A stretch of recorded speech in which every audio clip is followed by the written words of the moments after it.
You told your team exactly what needed to happen. You were clear, you made the priority obvious, and a week later, somehow it hadn't happened. So you naturally think to yourself, well, my team doesn't follow through. But sometimes the reason your team drops your priorities is because you dropped it first. You said it was important in the meeting, but then you disappeared into your own fire drills for the rest of the week. And when you came back frustrated the following week because things hadn't moved in the way you expected, they had already adjusted to your unspoken message. It was urgent in the meeting, but not important enough the rest of the week while you were prioritizing against your own fires. In this video, I'm going to show you how managers accidentally train their teams not to follow through, and the small shift that keeps priorities top of mind without you having to chase, rescue, or restart the same conversation every week. Because if you're a mid-level manager or director, you probably know this pattern. You know what's important, but it's not getting done. Maybe your team is missing deadlines. Maybe they're not following the process. Or maybe are customer issues getting repeated. Maybe there's an activity that everybody knows should be happening, but somehow it keeps falling off the most important list. So you call the meeting, you explain why it matters.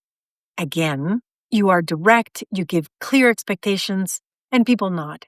Everybody seems aligned.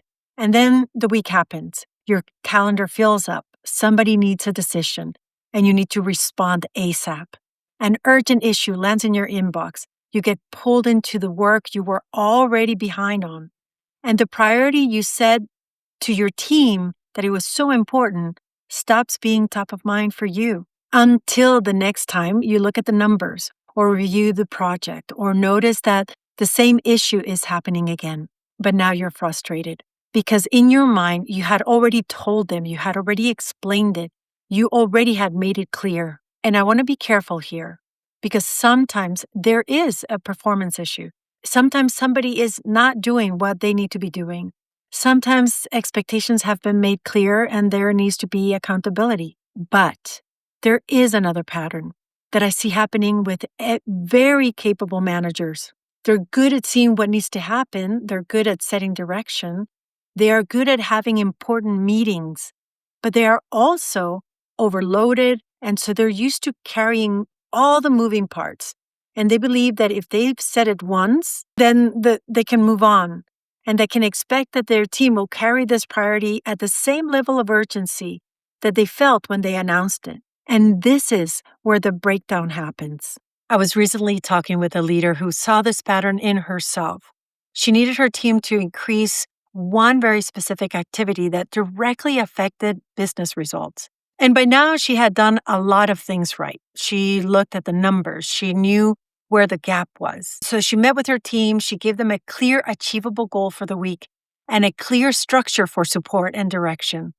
This was not a leader vaguely telling her people, just do better this week. She was really clear on what was most important to make an adjustment needed for the business to get back on track. And as we talked it through in our session, she began to notice the difference between how she was leading now and how she would have handled this in the past. In the past, she would have just made the announcement, said something like, hey, this is what we need to focus on now. And then she would have just gone back into her own work.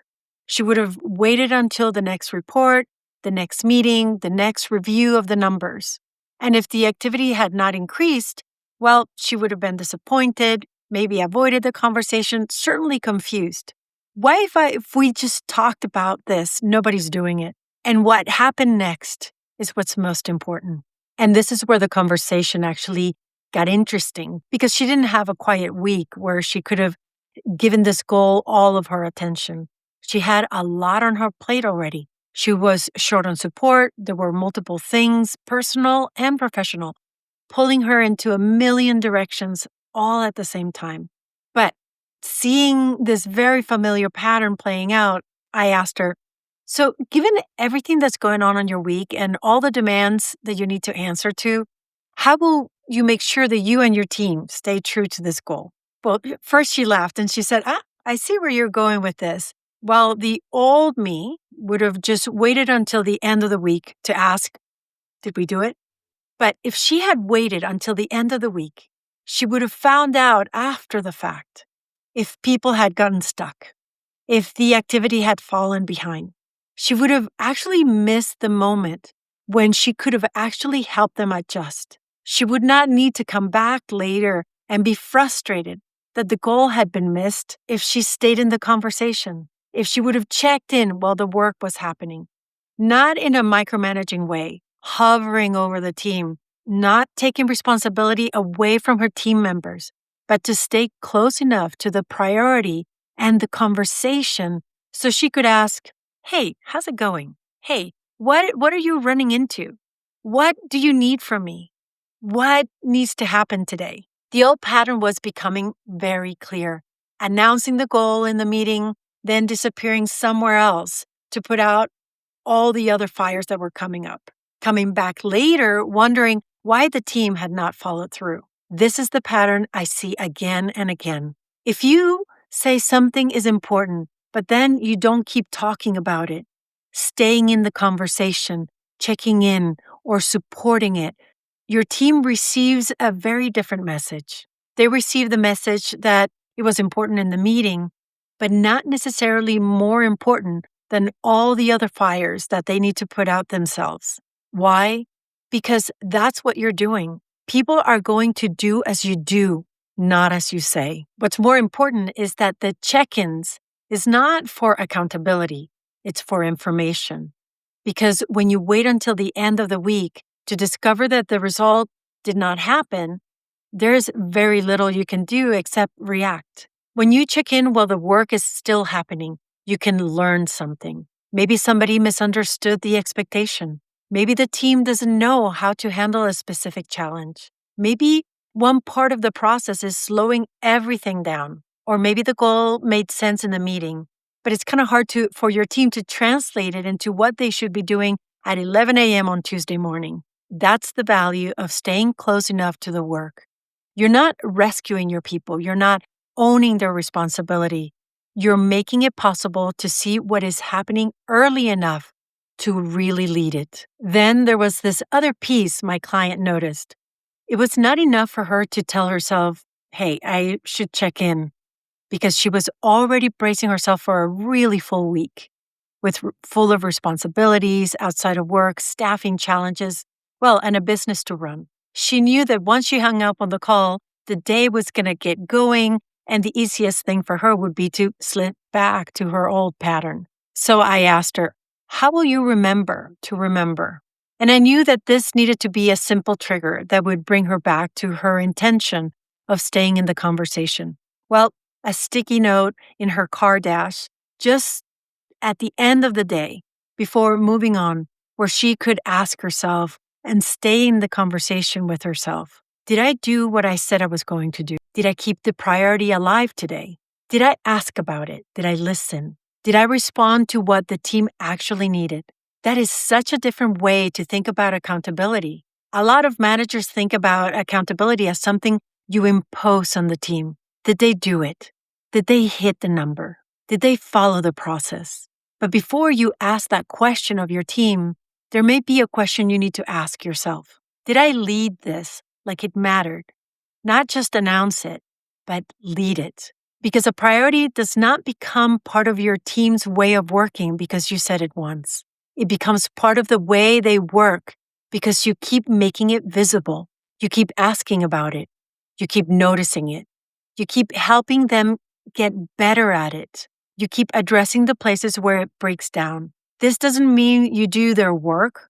Actually, it's the opposite. When you stay engaged early, you are less likely to end up having to rescue anybody. You are less likely to discover the problem when it has become an emergency. And you are less likely to repeat the same disappointed conversation week after week. So I want you to think about one priority on your team right now. One thing you have already communicated. One thing you really need your team to follow through on, and ask yourself, when did I last bring it up? When did I last ask what was getting in the way? When did I last coach around it? When did I last make it visible?